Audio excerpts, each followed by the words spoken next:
औरंगजेब के नाम से औरंगाबाद, और वो औरंगजेब ने शिवाजी के पुत्र को पकड़ा, उनकी दोनों आंखों को निकाल दिया, उनके शरीर के टुकड़े टुकड़े करके कुत्तों को खिला दिए। वहां पर हमारे लोगों को पकड़ पकड़ करके खौलते हुए तेल में तला गया। और ऐसे समय के अंदर एक और जैन रानी का उदय हुआ, ताराबाई देवी, और उन्होंने युद्ध की सुकान ली और औरंगजेब को परास्त करके धूल चटाने का काम एक जैन रानी ने किया। ये इतिहास जैन महिलाओं का इतिहास है। ये कायरों का इतिहास भारत का कभी नहीं होता, ये वीरों का इतिहास होता है। और आज मुझे अपार खुशी हो रही है। और उस समय कुरमा देवी, मेवाड़ की वो रानी, और वो भी जैन परिवार की वो रानी, उसने अपनी चमचमाती तलवार निकाली और युद्ध के अंदर स्वयं का नेतृत्व दिया और कुतुबुद्दीन ऐबक को परास्त करके भारत से निकाल बाहर किया। और उसके बाद 150 साल तक तानाशाहों ने भारत की ओर आने की हिम्मत नहीं की। भारत के अंदर पहली तोप का आविष्कार एक जैन रानी कुरमा देवी ने किया। जो परमात्मा ने शरीर और आत्मा दोनों भिन्न है, ये अद्भुत बोध हमें प्रदान किया। ये जीव अपने अपने कर्मों के अनुसार 84 लाख जीवा योनि के अंदर परिभ्रमण करता है। वो ज्ञान हमें जिन्होंने दिया, जो परमात्मा ने वसुधैव कुटुंबकम शिवमस्तु सर्व जगत, जगत के सभी जीव उसके अंदर आत्मा है, और वो आत्मा कभी भी परमात्मा बन सकती है। तो संसार में कोई भी जीव के प्रति न वैर हो न विरोध हो, कोई भी आत्मा के प्रति किसी प्रकार की कटुता न हो, उसका बोध प्रभु महावीर ने दिया। उसके साथ साथ प्रभु ने कहा, पानी में भी जीव है, वनस्पति में भी जीव है, हवा में भी जीव है, पंछियों में भी जीव है, पशु में भी जीव है, स्त्री में भी जीव यानी आत्मा है, सोल है, रूह है, और पुरुष में भी आत्मा है, सोल है, रूह है। और सभी आत्मा का सम्मान करना, ये भगवान महावीर का अद्भुत संदेश है। कोई भी आत्मा को तकलीफ देना यानी स्वयं की आत्मा को तकलीफ देना। आज पूरे विश्व के अंदर जो हिंसा की बोलबाला है, उसके पीछे का अहम कारण विश्व की मेजॉरिटी फिलॉसफी ये स्त्री में आत्मा नहीं मानती। विश्व की मेजॉरिटी, जिन धर्मों की मानने वाली संख्या 100 करोड़ से ऊपर है, वो धर्मों के अंदर महिला में, नारी में, स्त्री में सोल, रूह, आत्मा है ही नहीं। यानी उसके साथ जो भी करना है कर सकते हैं। वो मशीन मानो या फैक्ट्री मानो, भगवान महावीर कहते हैं इस संसार के अंदर, संसार को स्वर्ग बनाने की क्षमता यदि किसी के अंदर है तो वो नारी में है। और नारी क्रांति के अग्रदूत भगवान महावीर, जिन्होंने नारी सम्मान का अद्भुत उपदेश दिया। आज भारत की विरासत को देखें, भारत की भव्य परंपराओं को देखें। उस परंपरा के अंदर आज मैं कुछ आपको अहम पहलू बतलाना चाहता हूं कि भगवान महावीर ने जिस तरह से नारी क्रांति का उद्घोष किया। भगवान अहिंसा के अग्रदूत थे, करुणा के सागर थे, लेकिन साथ साथ एक नारी यदि संस्कारी है तो पूरा परिवार संस्कारी बनेगा। परिवार संस्कारी बनेगा तो मोहल्ला संस्कारी बनेगा, और मोहल्ला यदि संस्कारी बना तो गांव संस्कारी बनेगा, गांव संस्कारी बना शहर संस्कारी बनेगा, और शहर संस्कारी बना तो पूरा राज्य संस्कारी बनेगा, राज्य संस्कारी बना तो देश संस्कारी बनेगा, और देश कल्चर्ड बना तो पूरा विश्व संस्कारी बनेगा। पूरे विश्व को पवित्र बनाने का एकमात्र मार्ग है, वो है सुशील और संस्कारी सन्नारी। और इसलिए हम जय बुलाते हैं त्रिशला नंदन वीर की, जय बोलो महावीर की। किनके नंदन?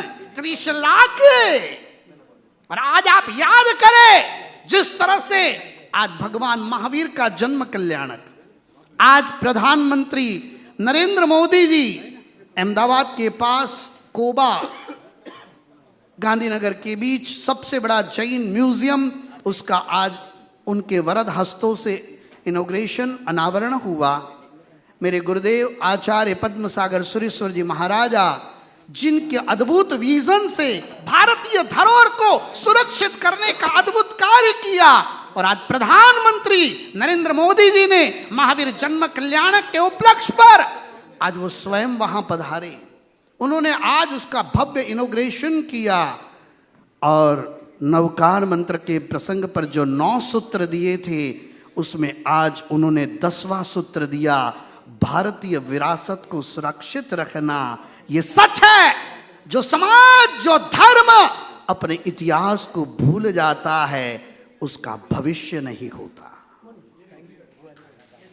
और अपने भविष्य को उज्जवल बनाने के लिए इतिहास से जुड़े रहना, उससे प्रेरणाएं प्राप्त करना, ये बहुत जरूरी है। आज मुझे अपार खुशी हो रही है, जब से प्रधानमंत्री देश के अंदर आए, नरेंद्र मोदी जी ने देश का सुकान संभाला, उसके बाद भारतीय संस्कृति का सर्वांगीण विकास शुरू हुआ।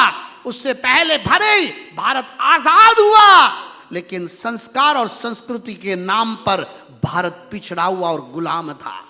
राम मंदिर की बात करना गुनाह हो जाता था, राम मंदिर के बारे में शब्द भी बोल दे तो तुरंत जेलों के अंदर डाल दिया जाता था। आज वो प्रधानमंत्री भारत में आए हैं जिन्होंने केवल राम मंदिर को मस्जिद से मुक्त करके भव्य शिखरबद्ध राम मंदिर का निर्माण करके 100 करोड़ हिंदुओं की धड़कन के अंदर एक नई जान फूंक करके भारत की संस्कृति का अद्भुत पैगाम दिया। वो भारत आज जो विश्व गुरु बनने की भूमिका में अग्रसर हो रहा है, ऐसे ही नहीं बनता। 76 की एज के अंदर नरेंद्र मोदी जी चलते हैं, आप सब चलो ना मेरे साथ। 17 साल के युवा को शर्म आ जाए, वैसी तो उनकी चाल है। वो बोलते बोलते नहीं, गर्जना करते, दहाड़ते हैं। भारत का वो सपूत है जो संसार के अंदर डरता किसी से नहीं है। हाँ, वो पाप से डरेगा, किसी को पीड़ा देने से डरेगा, लेकिन संसार में उसको कोई परास्त कर दे, असंभव। और भारत की महान परंपरा के अंदर जब मोहम्मद गौरी भारत के ऊपर आक्रमण लेकर के आया, और उस समय नायिका देवी नाम की रानी, गुजरात पाटन की जैन परिवार की वो रानी, पूरे भारत के राजाओं ने उनके नेतृत्व में युद्ध शुरू किया, और नायिका देवी ने मोहम्मद गौरी को परास्त करके भारत से खदेड़ दिया। 100 साल तक कोई तानाशाहों ने भारत की ओर देखने की कोशिश नहीं की। उसके बाद कुतुबुद्दीन ऐबक का समय आया।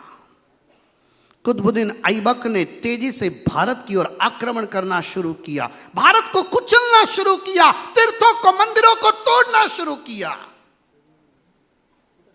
और उस समय कुरमा देवी, मेवाड़ की वो रानी, और वो भी जैन परिवार की वो रानी, उसने अपनी चमचमाती तलवार निकाली और युद्ध के अंदर स्वयं का नेतृत्व दिया, और कुतुबुद्दीन ऐबक को परास्त करके भारत से निकाल बाहर किया। और उसके बाद 150 साल तक तानाशाहों ने भारत की ओर आने की हिम्मत नहीं की। भारत के अंदर पहली तोप का आविष्कार एक जैन रानी कुरमा देवी ने किया। उसके बाद ये परंपरा देखे, जैन राजा आए भारत के अंदर। जैन राजाओं की देन क्या है? अहिंसा का अर्थ कायरता नहीं होता। भगवान महावीर ने यह कभी नहीं सिखाया।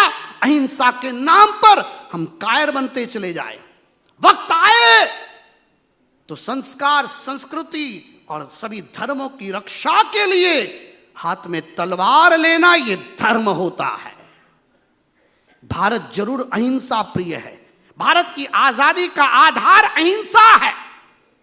महात्मा गांधी जी को जैन गुरुओं से अहिंसा का संस्कार मिला। उनकी मां जैन थी और अहिंसा के आधार पर भारत ने आजादी ली।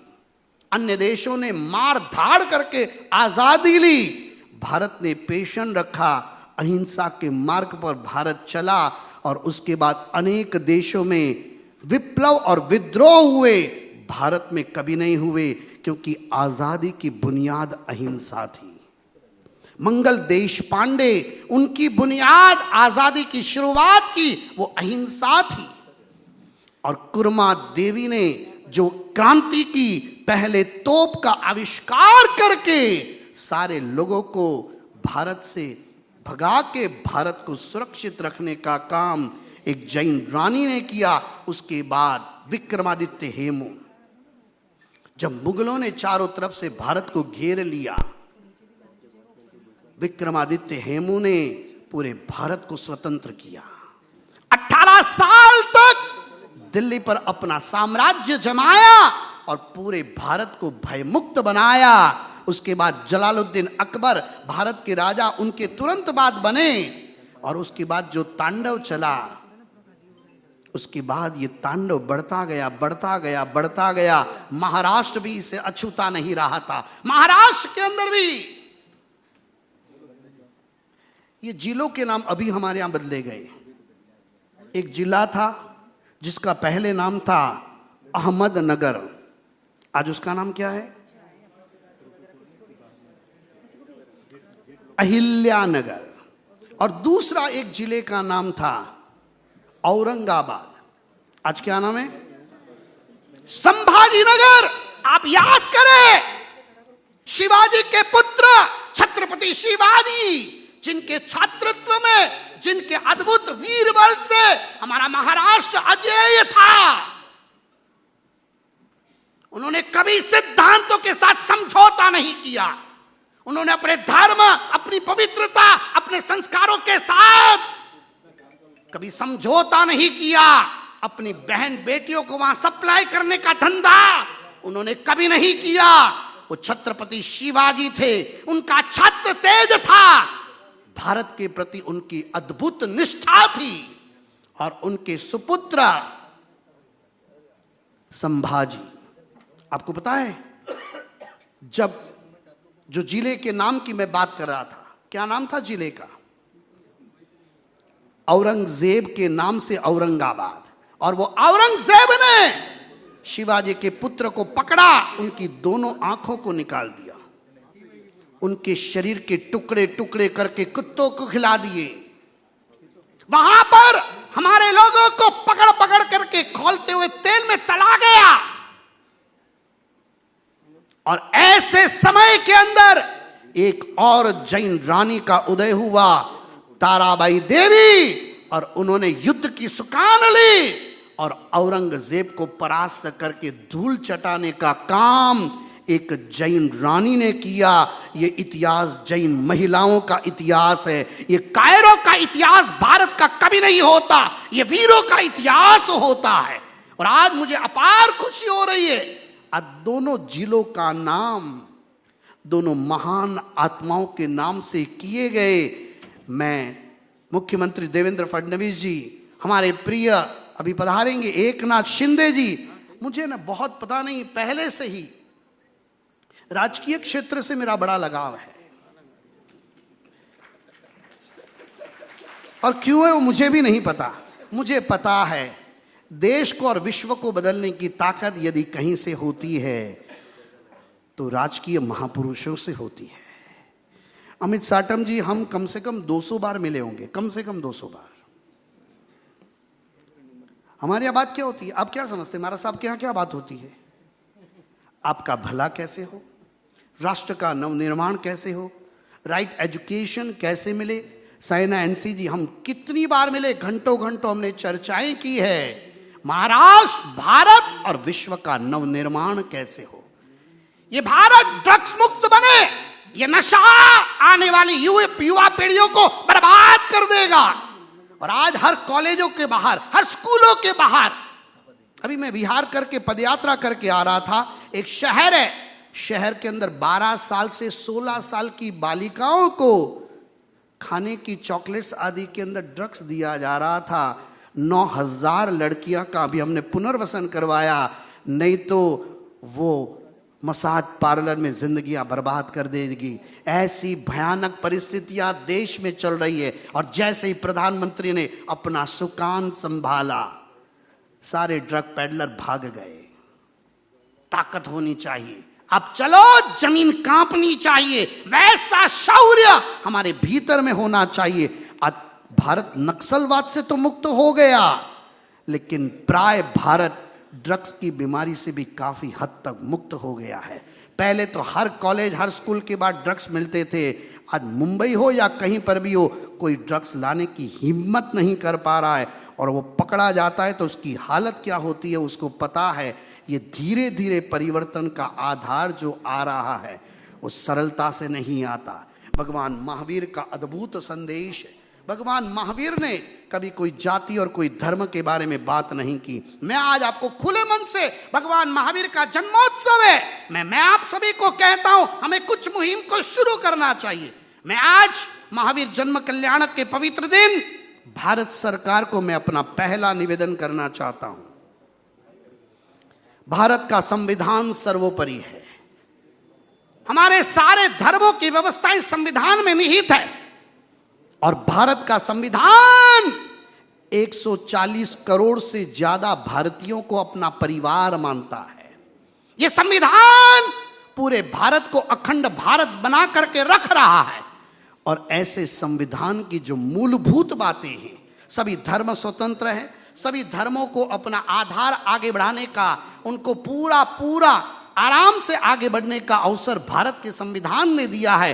कोई भी धर्म, कोई भी जाति के अंदर कोई भी प्रतिबंध भारत के संविधान ने नहीं लगाया। किंतु मैं एक बात बहुत दिल से कहना चाहता हूं। मां सरस्वती के पनौते पुत्र इतने मीडियास के लोग यहां उपस्थित है। मैं आज महावीर जन्म कल्याणक के दिन एक आह्वान करना चाहता हूं। भारत में जितने भी धर्म अपनी उपासनाएं कर रहे हैं, भारत सरकार एक उसका प्रतिनिधि मंडल बनाए और उन धर्मों के अंदर दूसरे धर्म के लोगों को मारने की बात हो, या तो वो तत्काल उसमें परिवर्तन करे, वरना उस धर्मों पर प्रतिबंध लगाए। ये काम भारत सरकार को तत्काल शुरू कर देना चाहिए।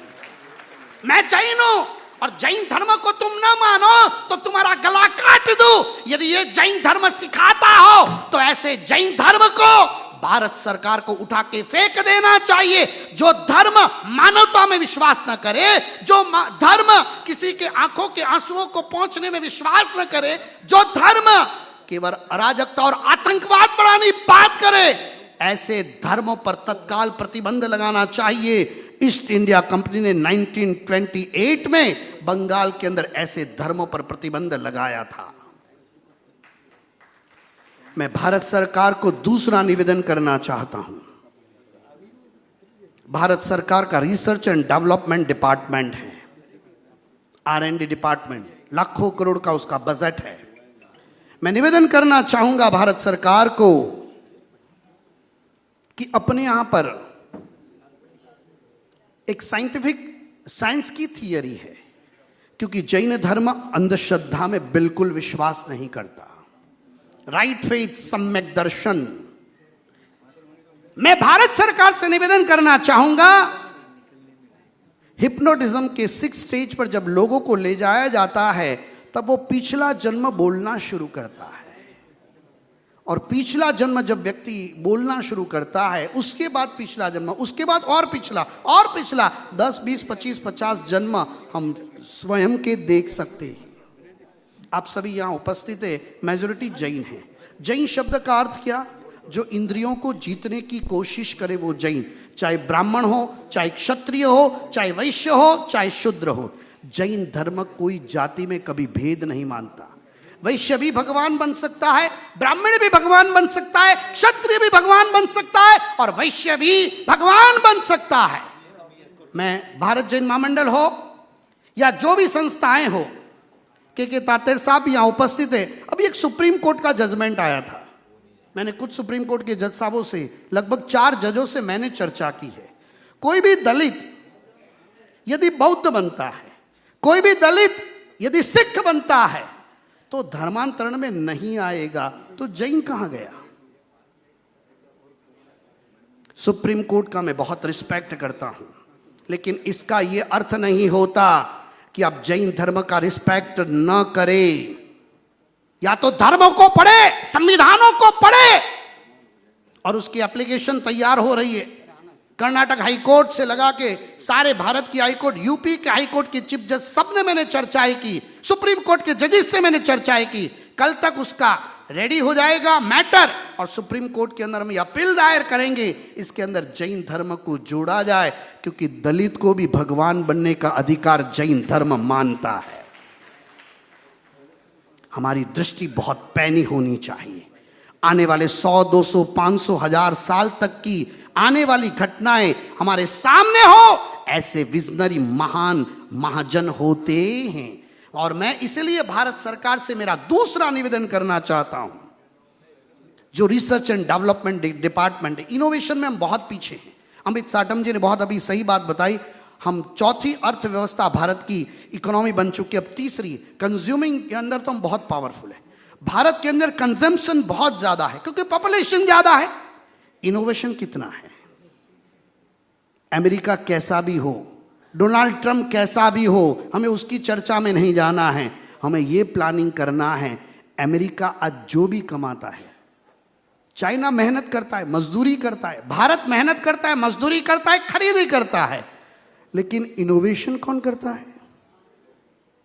अमेरिका। कैंसर की भी दवाई आएगी तो अमेरिका की यूनिवर्सिटी का उसमें नाम होगा। हद हो रही है। वो बैठे बैठे डॉलर बना रहे, बैठे बैठे माल छाप रहे हैं, और हम कर क्या रहे हैं? आज वर्ल्ड में बेस्ट 500 नए इनोवेशन हुए। गाड़ियां तो विदेश की, मोबाइल तो विदेश के, हर चीजें बाहर की, तो भारत में रुपया बचेगा कैसे? सब बाहर जाएगा। इनोवेशन होना बहुत जरूरी है। मेक इन इंडिया जो प्रधानमंत्री नरेंद्र मोदी जी ने सोचा, आज तक किसी ने नहीं सोचा। मैंने दिल्ली में मनमोहन सिंह जी को मैंने खुद ने बोला था, पी चिदम्बरम जी को मैंने उस समय बोला था, जब नरेंद्र मोदी जी गुजरात के मुख्यमंत्री थे। मैंने कहा भारत का पैसा भारत में रहे, वो काम करना चाहिए। 1947 क्या 1952 के अंदर $1 बराबर 1 रुपया था। हमने इनोवेशन नहीं किया। भगवान महावीर कहते हैं, भगवान आदिनाथ ने जो 72 कला और 64 कलाएं बताई, ये इनोवेशन की मूल मंत्र है। और ऐसा इनोवेटिव भारत, और उसमें सबसे बड़ा इनोवेशन भारत सरकार को ये करना चाहिए, ये चारों तरफ युद्ध का तांडव है, चलने दीजिए चारों ओर। ये मिसाइल से चल रही है। दुबई को सबसे सेफेस्ट माना जाता था, और हमारे कितने लाला लोग मुंबई से दुबई रवाना हो गए। जाओ घूमो। भारत भारत याद रखिएगा, विश्व को बचाने वाला केवल भारत है, विश्व को संरक्षण देने वाला केवल भारत है, और विश्व को आत्मा से परमात्मा बनाने वाला केवल भारत है। सिंगापुर और स्विट्जरलैंड की हवा 4 दिन खाना बहुत हो गया, 5वें दिन खाओगे सिर दर्द भी हो जाएगा और बच्चे बर्बाद भी हो जाएंगे। उद्धार होगा तो केवल भारत से होगा। और आज ईरान भी भारत से दोस्ती चाहता है, और अमेरिका भी भारत से दोस्ती चाहता है। भारत भारत है। ये ऋषि मुनियों की भूमि है, ये त्यागियों की भूमि है, ये संतों की भूमि है। कोई गली से जाओ तो संत तुकाराम का नाम सुनाया जाएगा, कोई गली से जाओ तो संत नामदेव का नाम सुना जाएगा, कोई गलियों से जाए तो संत ज्ञानेश्वर जी का नाम सुना जाएगा। ऐसे तो महान ऋषि मुनियों की ये भारत भूमि है। और ऐसे भारत के साथ सब देश युद्ध में झोंक चुके हैं अपने आप को। भारत आज भी शांति दूत है, और ये शांति दूत का मूलाधार भगवान महावीर, भगवान राम, भगवान हनुमान, भगवान श्री कृष्ण है। और इसलिए हमारी संस्कृति हिंदू है, हम सभी हिंदू हैं, हमारा धर्म जैन है, हमारा धर्म वैष्णव है, हमारा धर्म सिख है, हमारा धर्म ईसाई है, हमारा धर्म कोई भी हो, भारत में रहने वाला हर भारतीय हिंदू है। और ये भारतीय संस्कृति की विरासत को तेजी से आगे बढ़ाने के लिए भारत सरकार से मेरा दूसरा निवेदन, हम पास्ट लाइफ रिग्रेशन और फ्यूचर लाइफ रिग्रेशन पे इनोवेशन शुरू करें। मेरे जैसा साधु हर आदमी को यहां लाके उसके 15, 20, 25, 100 जन्म पिछला दिखा देता हूं और कैमरे के सामने रिकॉर्डिंग करवा के, जैसे ही व्यक्ति को अपने पिछले जन्म दिखते हैं और रिकॉर्डिंग के अंदर नॉर्मल होने के बाद जब खुद देखता है, मक्का शरीफ के शाही इमाम को मैंने पिछले 28 जन्म दिखाए और उन्होंने कोविड से 1.5 साल पहले मेरे पास से जाने के बाद मक्का शरीफ में बकरीद के दिन बकरों की कुर्बानी देने पर प्रतिबंध लगा दिया। आज आप पिछला जन्म देखते हो तो आपको पता चलता है पाप क्या पुण्य क्या। भगवान महावीर 27 भव हम मानते हैं। भगवान आदिनाथ के कितने भव? आदिनाथ भगवान के भव कितने? 13 भव। शांतिनाथ भगवान के भव कितने? ये भवों की व्यवस्था के पीछे का ये आधार है।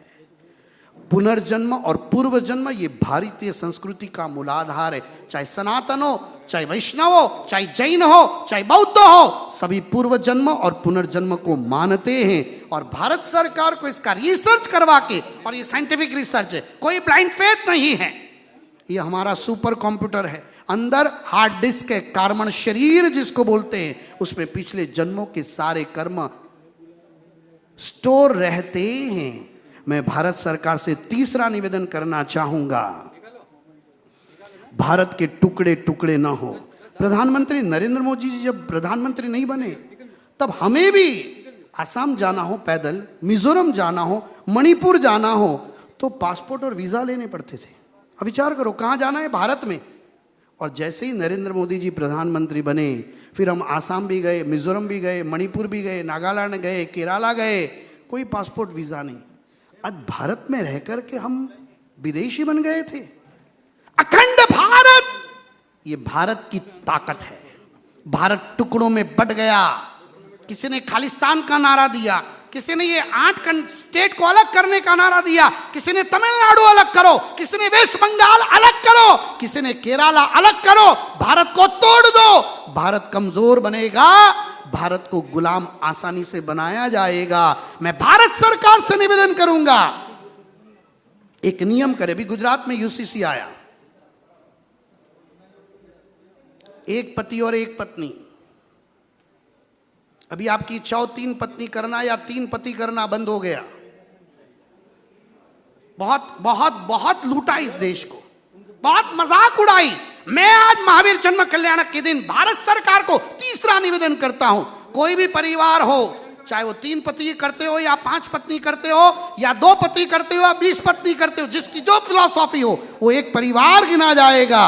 और उसमें 2 से अधिक बच्चे हैं, उनको भारत सरकार की कोई सुविधाएं नहीं मिलेगी। 2 से अधिक बच्चे हैं, सरकार की कोई सुविधा नहीं। और 2 से अधिक बच्चे हैं तो उनका वोटिंग राइट्स भी खत्म कर दिया जाए। ये 30 साल बाद नहीं तो भारत भारत नहीं बचेगा, ये याद रखिएगा। हम जो भी यहां से बोल रहे हैं, आप लोगों के साथ विचार विमर्श करके, घर घर गली गली जा करके इस विषय के चिंतन में हम अग्रसर हो रहे हैं। आज बहुत खुशी का दिन है, भगवान महावीर का जन्मोत्सव। अमित साटम जी हमारे बीच उपस्थित है, बहुत युवा डायनेमिक कर्म योद्धा है और इतने प्रतिभावान हैं। आज इतने धुरंधर एमएलए और पके हुए और तपे हुए बड़े बड़े 5-5, 6-6, 8-8 टर्म के एमएलए और भारतीय जनता पार्टी के अध्यक्ष का नेतृत्व देने का कलश प्रधानमंत्री नरेंद्र मोदी जी और देवेंद्र फडणवीस जी ने ये युवा अमित साटम जी के ऊपर ढोला। उनमें अपार संभावनाएं, दिन रात एक करते हैं, मेहनत करते हैं, जांबाज है, खुमारी के साथ जीते हैं। और ऐसे युवा अध्यक्ष के लिए हम जितनी अनुमोदना करें उतनी कम है। क्या क्षमता और क्या प्रतिभा है, और ऐसी प्रतिभा के धनी मिलना बहुत दुर्लभ है। अमित साटम जी इतने सरल है, आपको है ना, कहीं ये बीजेपी अध्यक्ष है जिस कॉरपोरेशन का बजट और यहां का डेवलपमेंट 5-10 कंट्रियों से ज्यादा है। फिर भी विनम्रता देखो, मैं जब भी अमित साटम जी को देखता हूं, इतनी सरलता, जमीन पे बैठ जाएंगे, कोई घमंड नहीं, कोई अहंकार नहीं। ये पार्टी की संस्कार और संस्कृति बताती है कि यहां कैसे व्यक्तियों को सम्मान दिया जाता है। और मैंने एक ड्रीम बनाया अमित साटम जी के साथ, मैंने देवेंद्र फडणवीस जी से भी इस पर विस्तार से चर्चा की है।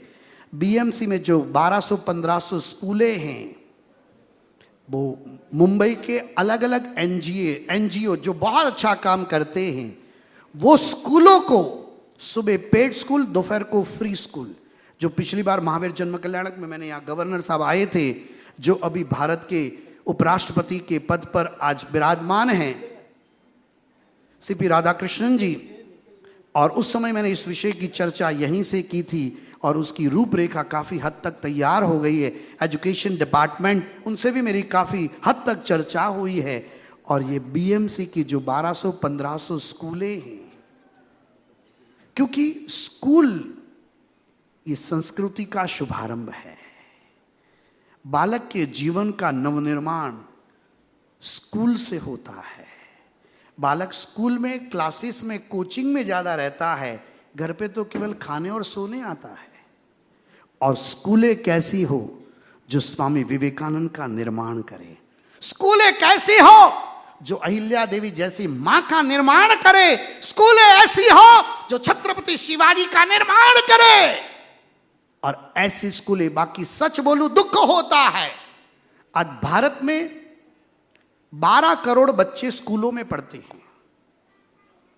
माफ करिएगा, मुझे नहीं बोलना चाहिए, लेकिन 3 करोड़ बच्चे ऐसी स्कूलों में बढ़ते हैं जो कभी भी आतंकवादी बन सकते हैं।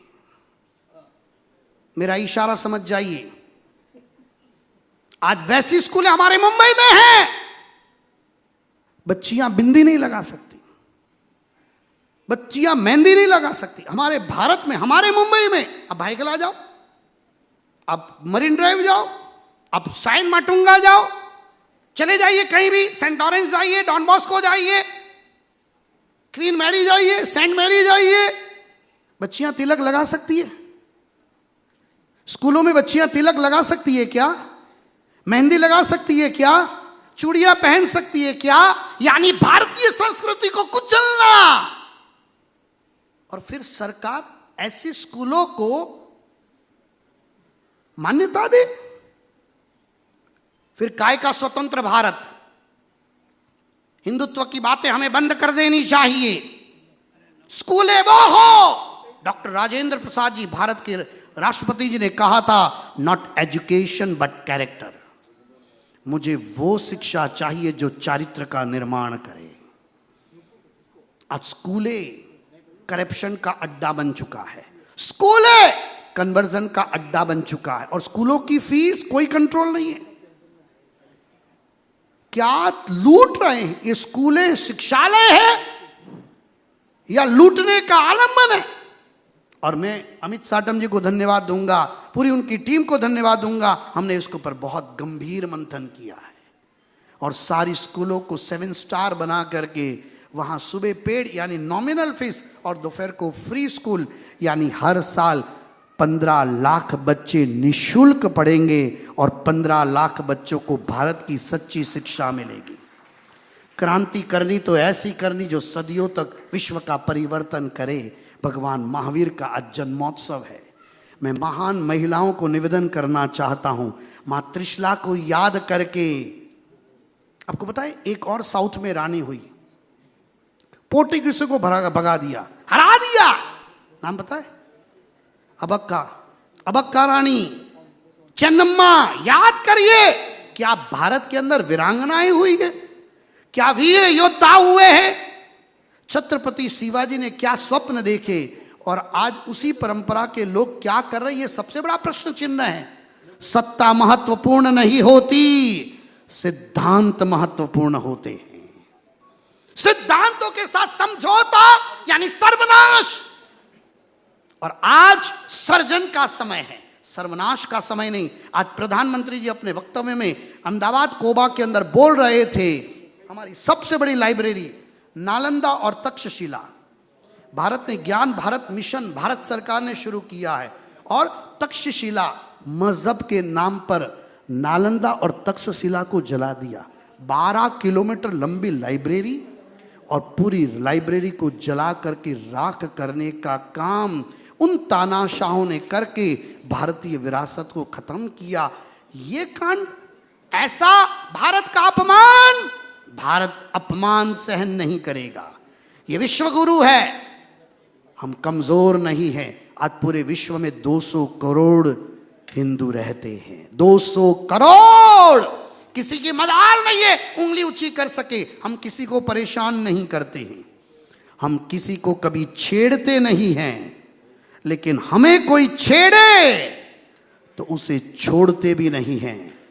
चाहे वो अहिंसा का तरीका हो, प्रेम का तरीका हो, लेकिन उसको समझा करके, उसको संभाल करके उसको परिवर्तित करेंगे करेंगे और करेंगे। महावीर जन्म कल्याणक का ये पवित्र प्रसंग है।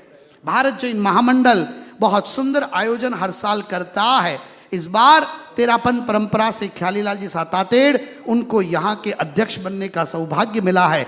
ख्यालीलाल साहब, बहुत आशीर्वाद है। अपने वक्तव्य में आपने कहा एक हॉस्टल बनाएंगे, आज परिवर्तन करो, हॉस्टल नहीं एक स्कूल बनाएंगे।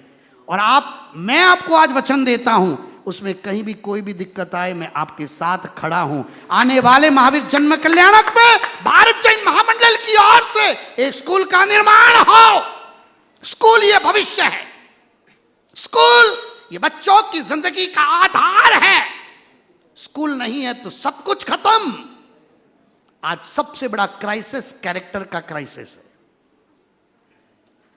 ब्रिटिश लोगों ने अपने लोगों की हाइट को मजबूत रखने के लिए 300 साल पहले उनके खाने के अंदर ऐसी चीजें मिक्स की वो हाइट बॉडी से मजबूत बने।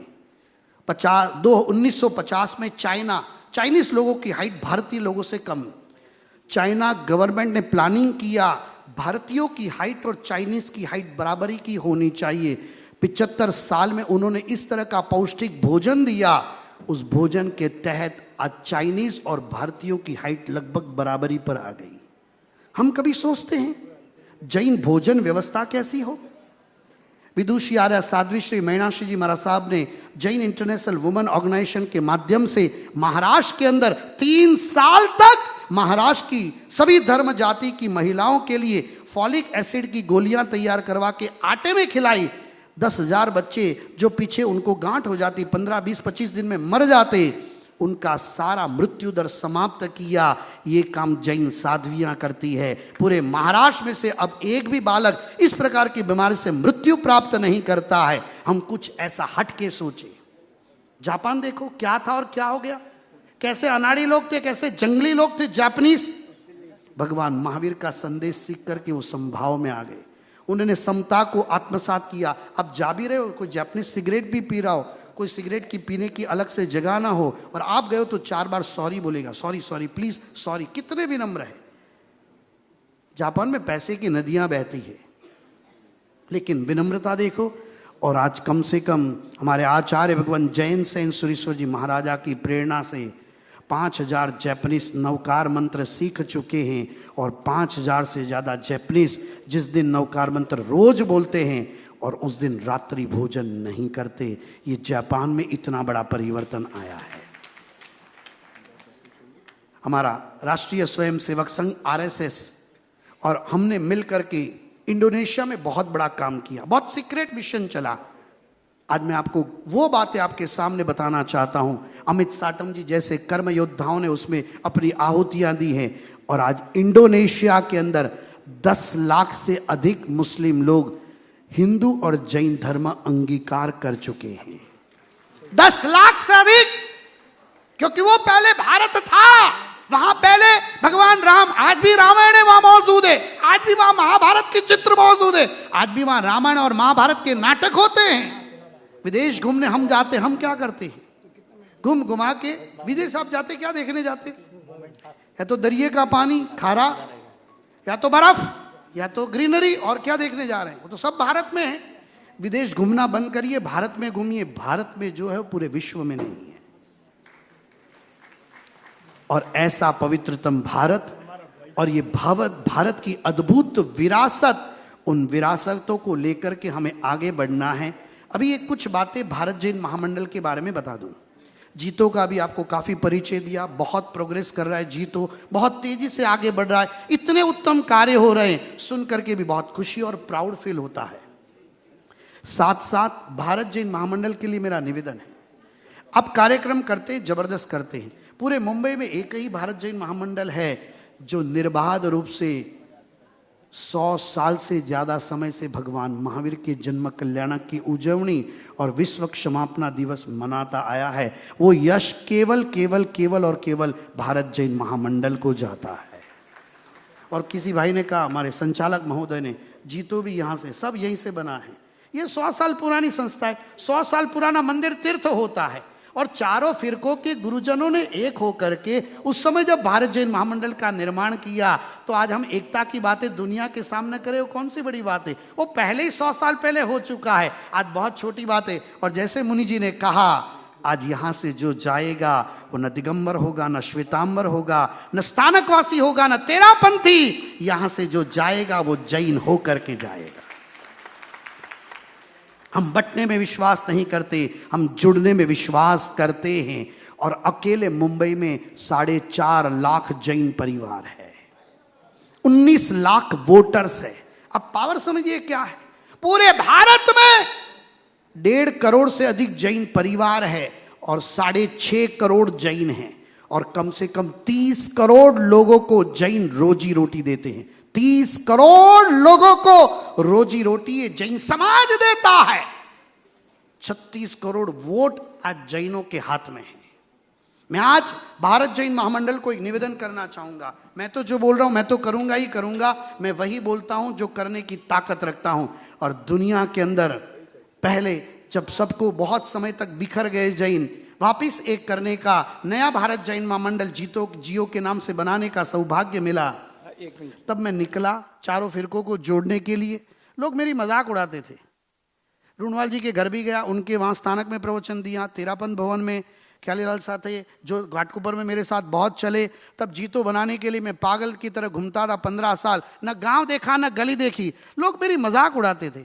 हमारे सामने ही देवता पुरुष बैठे हैं, इनको देवता पुरुष बोलते हैं, बहुत सेवा करते हैं, पुण्यशाली। हॉस्पिटलों के अंदर जो सेवाएं हैं, मोदी जी जिनको हम देवता पुरुष कहते हैं, और हमारे सुराणा जी उधर वो सेवा। तो उस समय इतनी भागता था मैं, लोग मेरी मजाक उड़ाते थे। महाराज साहब चारों फिरकों कभी एक हो सकते हैं। फिर आईएएस बनाने का शुरू किया, शरणागम शुरू, लोग मजाक उड़ाते थे, जैनों में कोई आईएएस बनता है? 4 फिरके कभी एक नहीं होंगे महाराज साहब। जैनों में कोई आईएएस नहीं बनेगा, जैनों में कोई पॉलिटिकल लीडरशिप में आगे नहीं आएगा। तब मैं खुमारी के साथ एक शब्द बोलता था, मक्खन पर तो सारी दुनिया लकीर करती है, मुझे पत्थर पर लकीर करने की आदत है। मरीन ड्राइव से जब गुजरते थे तब हिंदू जिम खाना, बहुत खुशी की बात है, कैथलिक जिम खाना, इस्लामिक जिम खाना, पारसी जिम खाना, जैन जिम खाना कहां? और आप सभी का भाव, आप सभी की प्यार और मोहब्बत, और देवेंद्र फडणवीस जी का अपनापन, एकनाथ शिंदे जी का अपनापन, आज मरीन ड्राइव पर जैन जिम खाना हो गया। कुछ असंभव नहीं है। वहां स्कूल का जो निर्माण हो रहा है, वहां निर्माण देखो आप, कफ परेड के अंदर 2,10,000 स्क्वायर फीट की स्कूल बन रही है। भारतीय जनता पार्टी की कैबिनेट ने ये बिल पास किया कि जैन समाज को ये जगह स्कूल बनाने के लिए दी जा रही है। ये प्यार, ये अपनापन भारतीय जनता पार्टी और उनसे जुड़े हुए एकनाथ शिंदे जी की शिवसेना है। कौन नहीं तो करता है। जैनों को आज तक किसने क्या दिया है? हमसे लिया है। सबसे ज्यादा टैक्स हम देते हैं, सबसे सही वोट हम देते हैं, सबसे ज्यादा दिन रात एक हम करते हैं। लेकिन दूध में मक्खी गिरती है, वैसे जैनों को उठा के फेंक दिया जाता है। आज हमारे पास मुंबई में 19 लाख वोटर्स, पूना में 6 लाख वोटर्स, नासिक में, अहमदनगर में, औरंगाबाद में, अकेले महाराष्ट्र में 1 करोड़ 12 लाख जैन है। आपको पता है, लोग मुझे दुआएं देते, मैं सब लोगों से मिलता हूं। मराठी भाषा की रचना जैन आचार्य ने की है। कोई मराठी की दुआइयां हमको देने नहीं आवे। हमारे दिल में जितना मराठी का लहू बहता है, मैं आज सच कहूं, आज पूरे भारत में सच्चे मराठी यदि कोई है तो सारे के सारे जैन हैं। संत ज्ञानेश्वर जी ने ज्ञानेश्वरी में लिखा है, मराठी भाषा की रचना एक जैन आचार्य ने की है। और आप देखो जितने पाटिल है, पाटिल कौन सा धर्म पालते? जैन धर्म। सरनायक खोत सांगली में भी इलेक्शन हुआ, 5 जैन कॉर्पोरेटर बने अपने सांगली के अंदर, अपने बीजेपी की ओर से। 3 सरनायक है, 2 खोत है। आपने तो खोत को कुछ मान लिया है। पाटिल देखो, चौगुले देखो, खोत देखो, सरनायक देखो। पहली महाराष्ट्र के अंदर शुगर मिल एक जैन ने डाली है। पहला फिल्म स्टूडियो महाराष्ट्र में एक जैन ने डाला है। महाराष्ट्र सरकार बनी, पहले फाइनेंस मिनिस्टर जैन थे। और सबसे बड़ी एजुकेशनल इंस्टीट्यूशन जो सबसे ज्यादा 1600 ब्रांचें आज पूरे महाराष्ट्र में मौजूद है, वो एजुकेशनल इंस्टीट्यूटों का निर्माण भी एक जैन ने किया है। क्या नाम है? भाऊराव। क्या नाम है? कर्मवीर भाऊराव पाटिल। 1600 स्कूलें बना दी, कॉलेजें बना दी, यूनिवर्सिटी बना दी। आज भले कोई लूटने वाले लुटेरे लूट जाए, वो बात अलग है, निर्माण तो एक जैन ने किया था। वी शांताराम, सबसे पहले फिल्म निर्माण के अंदर वी शांताराम आए, एक जैन श्रावक। इसलिए कहता हूं, जड़ों से जुड़े रहिए, अपने इतिहास को मत भूलिए और खुमारे के साथ नवनिर्माण की ओर आगे बढ़िए। भारत जैन महामंडल आज क्यों नहीं सोचता है हम एक यूनिवर्सिटी बनावे? जो बड़ा सोच नहीं सकता वो बड़ा बन नहीं सकता। आज ये भाग्यशाली ने अपनी इनकम का 50% दे दिया। अमित जी को छोड़ दो, उनके पास कोई इनकम नहीं है, आज भी नहीं है।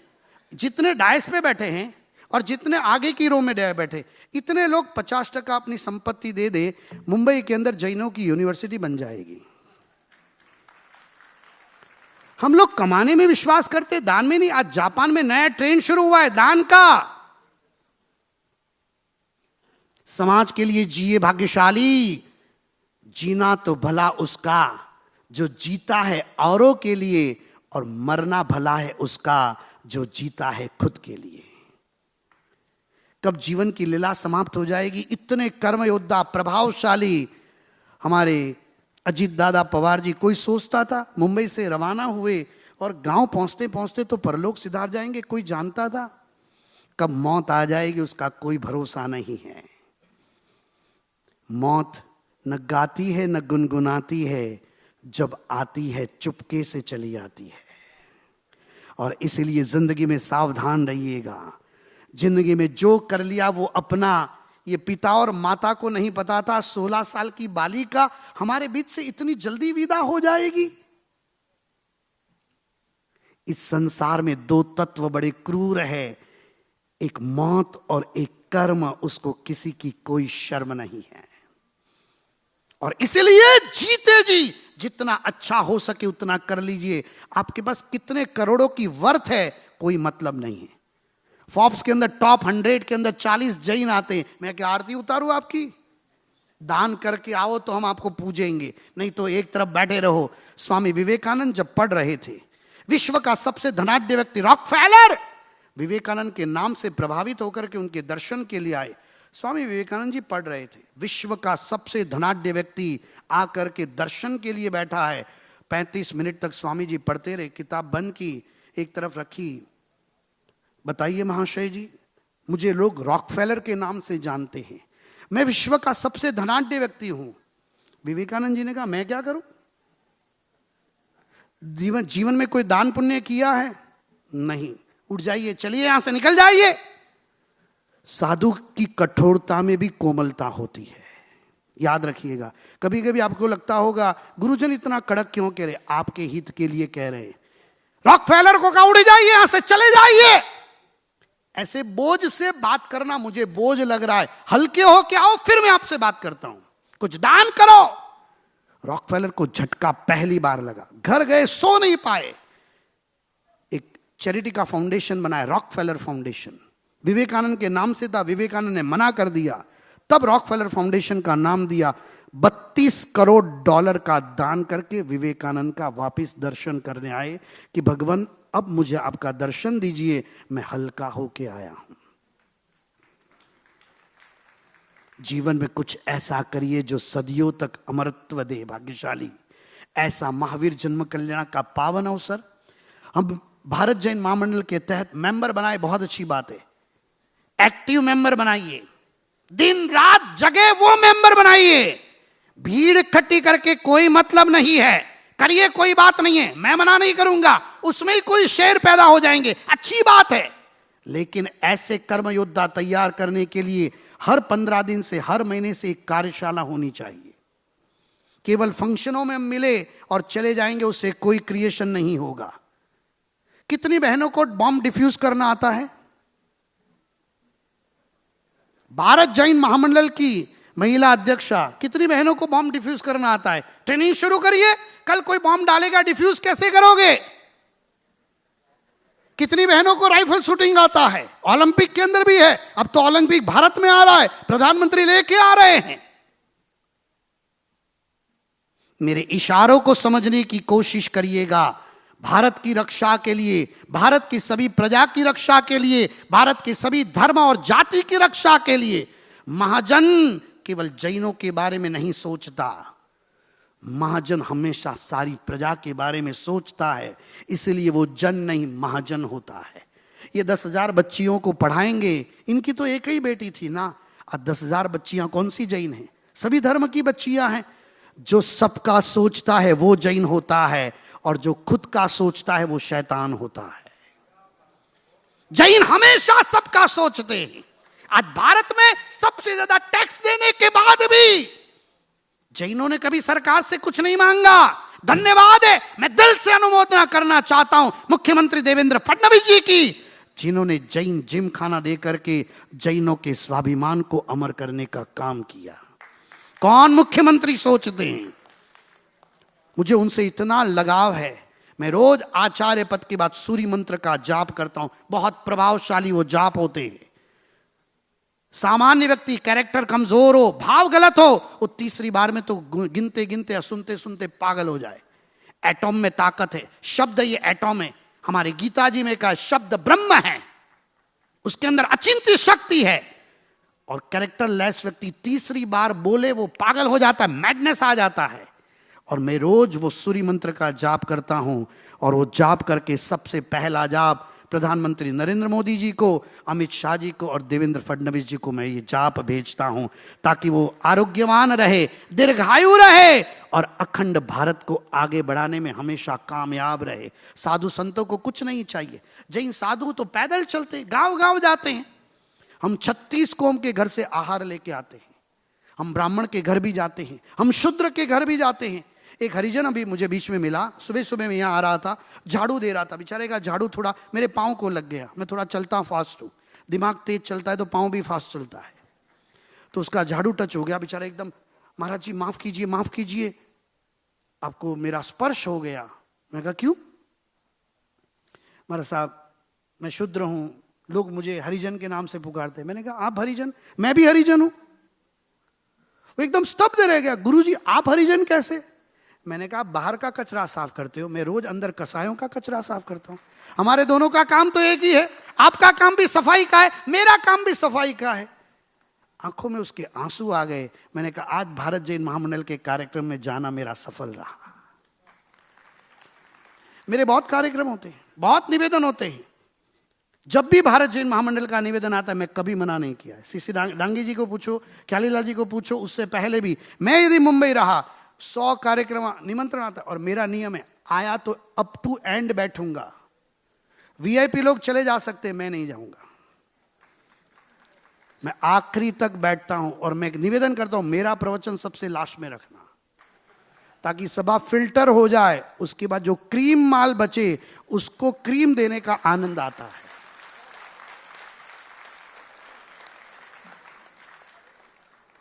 मुख्यमंत्री जी पधारने वाले थे, उनको अचानक आसाम जाना पड़ा। मुझे उनका मैसेज आया, गुरुदेव क्षमा चाहता हूं, अचानक पार्टी की ओर से आदेश आया। और मैं, कितना विनम्रता से लिखते हैं, मुझे आसाम जाने का आदेश आया है। मैं अपने युवा कार्यकर्ता है भाईखला वाले, क्या नाम, देवेंद्र जी डागलिया, मैंने उनको मैसेज पढ़ाया, देवेंद्र फडणवीस जी, वो दंग रह गए। एक इतने प्रभावशाली मुख्यमंत्री, विनम्रता कितनी। मुझे पार्टी का आदेश है, मुझे आसाम जाना है। क्या शब्द है ये? विनम्रता। बाकी मुख्यमंत्री बनने के बाद आदमी हवा में उड़ते हैं। मुख्यमंत्री के साथ आपका एक फोटो हो तो 50 बार ले देखते हैं और 100 बार दुनिया को दिखाते हैं। उस दिन तो पक्का वो आपका क्या बोलते हैं उसको, डीपी। हाँ, डीपी वही फोटो होगा और हटेगा नहीं वो फोटो। जैसे देवेंद्र फडणवीस बचपन से आपके साथ ही खेलते थे।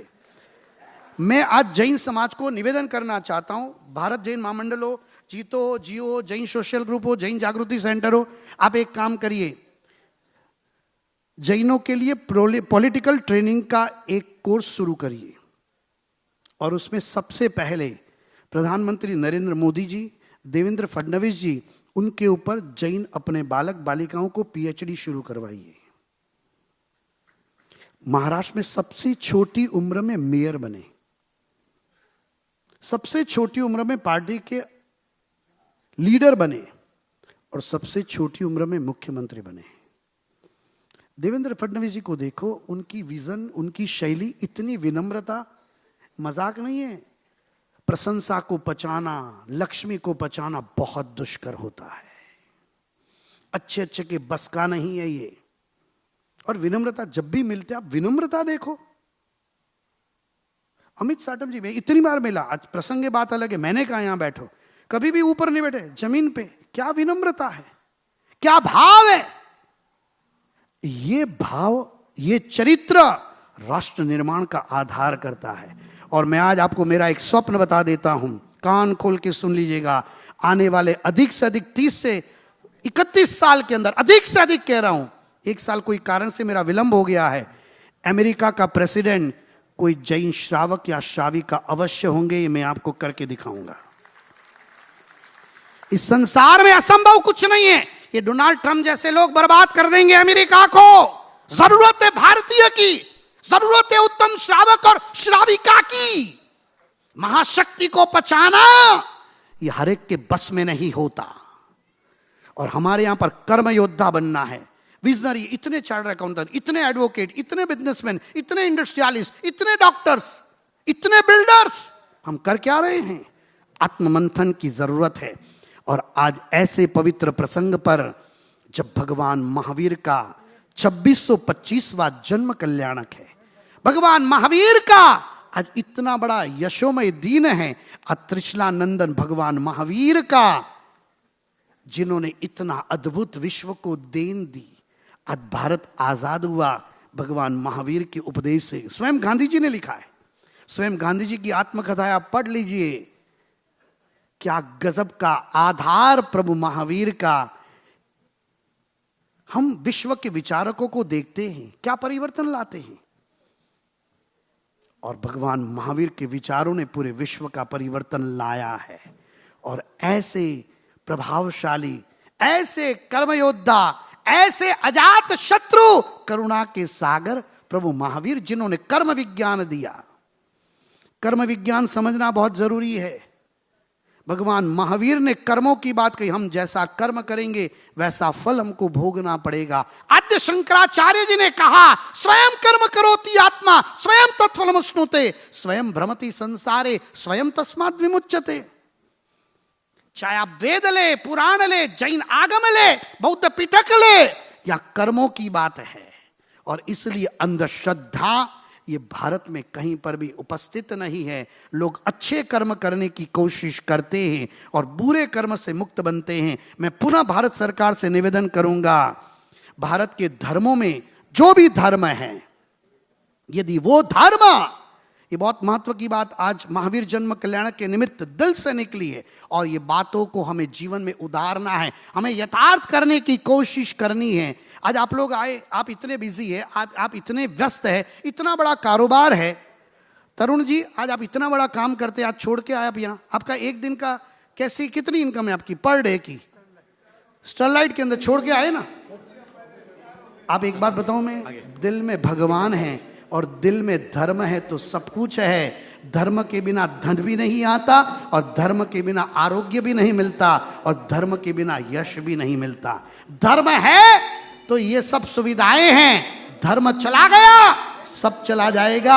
ये याद रखिएगा, नेटवर्किंग से पैसा नहीं आता। विनम्रता के। एबीपी माझा, उघडा डोळे बघा नीट.